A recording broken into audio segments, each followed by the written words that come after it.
आज नागपूर शहरातील दोन महत्त्वाच्या विषयांवर लक्ष केंद्रित करणार आहोत। पंतप्रधान गृहनिर्माण योजनेतील अनियमितता आणि विद्यार्थ्यांच्या धोकादायक प्रवासाचा वाढता प्रश्न या दोन्ही विषयावर लोकप्रतिनिधींकडून चिंता व्यक्त करण्यात येत आहे आणि यावर तातडीने उपाययोजना करण्याची मागणी होत आहे। याविषयी आमदार विकास ठाकरे यांनी माध्यमांशी प्रतिक्रिया व्यक्त केली।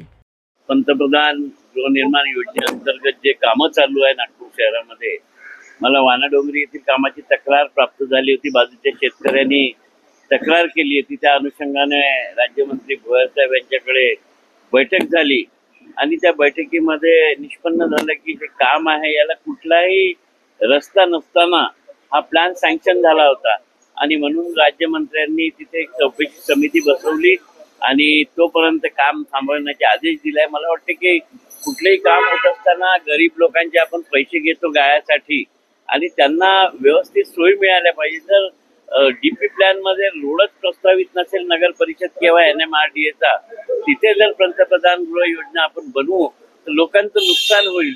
तर हे तपासूनच अधिकाऱ्यांनी काम केलं पाहिजे। या प्रकरणामध्ये तसं निदर्शनास आल्यामुळे हे काम थांबवलेलं आहे। चौकशी अंती काय होते ते पाहू। तो नागपुरात ऑटो रिक्षामध्ये विद्यार्थ्यांचा धोकादायक प्रवास, एका ऑटो रिक्षा 13 विद्यार्थी कोंबून भरले जातात। तुम्ही लोकप्रतिनिधी आहे, काय वाटतं?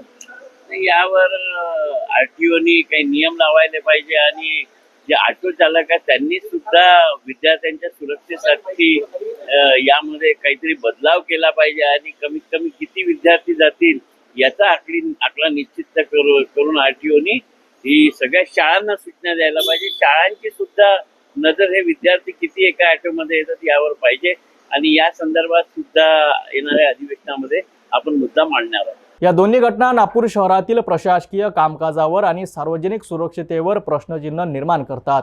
एकीकडे गरीब लोकांसाठीच्या गृहनिर्माण योजनेत अनियमितता समोर येत आहे, तर दुसरीकडे विद्यार्थ्यांचा जीव धोक्यात घालून प्रवास सुरू आहे। यावर संबंधित यंत्रणांनी तातडीने लक्ष देऊन योग्य उपाययोजना करणे गरजेचे आहे।